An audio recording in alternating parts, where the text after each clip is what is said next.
July's rising interest rates contributed to an already cooling market in Kitchener-Waterloo, leading to homes sitting on the market for longer and selling for less. Let's dive into this month's market update.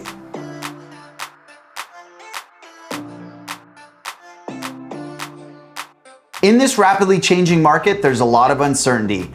I'm here to clear the fog for you folks, so let's dive in and take a look at the big picture. In July, a total of 550 residential homes were sold through the MLS in Kitchener-Waterloo, which is a decrease of almost 33% compared to July of 2021. Total residential sales in July included 337 detached homes, 36 semi-detached homes, 112 townhomes, and 65 condo units. So that gives us a good overview. Let's take a look at price. In July, the average sale price for all residential properties in the Kitchener-Waterloo area was just over $752,000. This represents a decrease of 1.2% compared to July of last year and almost a 5% decrease compared to last month. The average price of a detached home was just over $842,000, which represents a decrease of 6% compared to July of 2021 and a decrease of 7% compared to last month. The average sale price for a semi was just over $661,000. This represents a 1% increase compared to July of 2021 and a 5.4% decrease compared to last month. The average sale price for a townhouse was just under $643,000. This represents a 3.6% increase compared to July of last year, but a 3.3% decrease compared to last month. The average sale price for an apartment-style condominium was just over $521,000.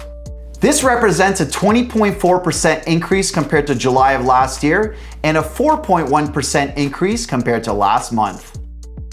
Wrapping up, there were 1,174 new listings added to the KW and area last month, which represents a 34% increase in inventory compared to July of last year. The total number of homes available for sale in an active status at the end of July was 1,283, which represents over a 215% increase compared to July of last year. The number of months of inventory was 1.7, meaning it would take 1.7 months to sell off the current inventory at the current rate of sales. While inventory is still at historic lows, the last time it was near this range was in September of 2019, which saw 1.6 months of inventory. The average number of days to sell a home was 18. This is up from 11 days compared to July of 2021. So that means it's taking longer to sell homes. Homes are sitting on the market longer, and some of them aren't selling and expiring and being relisted. So this is a clear indicator that the market is starting to shift from a seller's market more to a neutral market. So with all the chaos, what are my 2 cents? What does it mean if you're a buyer or a seller in this current shifting market? Buyers, you're going to be experiencing a variety of homes that you're seeing on the market. Some of them are becoming stale because they've been sitting on the market for 1, 2, 3 months sometimes. This is happening for a variety of reasons. The sellers don't have a huge motivation, their home doesn't show well, the marketing isn't there, etc. So they're sticking to their guns, sitting at that price, and their listing is unfortunately becoming stale, while buyers look over those listings and purchase something that's more fresh. The homes that are being prepared, staged, painted, decluttered, etc., and that are priced correctly, these homes are garnering a ton of attention at the beginning of their listing period, and many of them are selling within a couple weeks, if not sooner. Buyers, if you're seeing the right home in this market, jump on it sooner than later. At the same time, I don't think that we have hit the bottom in terms of our pricing. I do expect prices to fall before the end of this year with the looming interest rate hikes that are coming down the pipe. I think that likely we're gonna see somewhere from, this is my prediction, somewhere from a 10 to 20% drop before the end of 2022.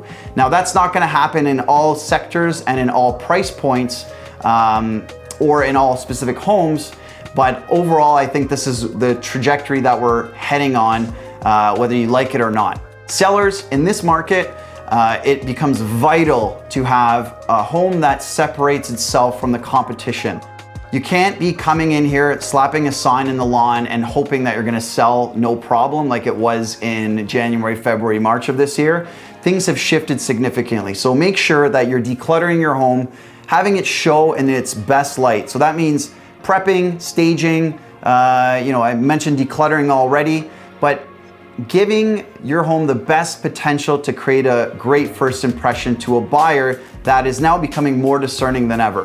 In terms of marketing, advertising, etc., all of these things become even more vital in a market like this because you want to gain every potential advantage on every potential avenue that you have control over. We can't control the market, we can only control how your home shows, how it's marketed, what the exposure is, who's in charge of negotiations, etc. So these things become vital for you, and you should be very strict on your criteria when selecting an agent in this market, because if you get on the wrong foot, then you're gonna be in limbo for 2 weeks, 3 weeks, a month, 6 weeks, 2 months, and maybe be under the gun in a very hard spot down the road. So those are my 2 cents, folks. Thanks for tuning in. We'll see you in the next month's market update. Peace out.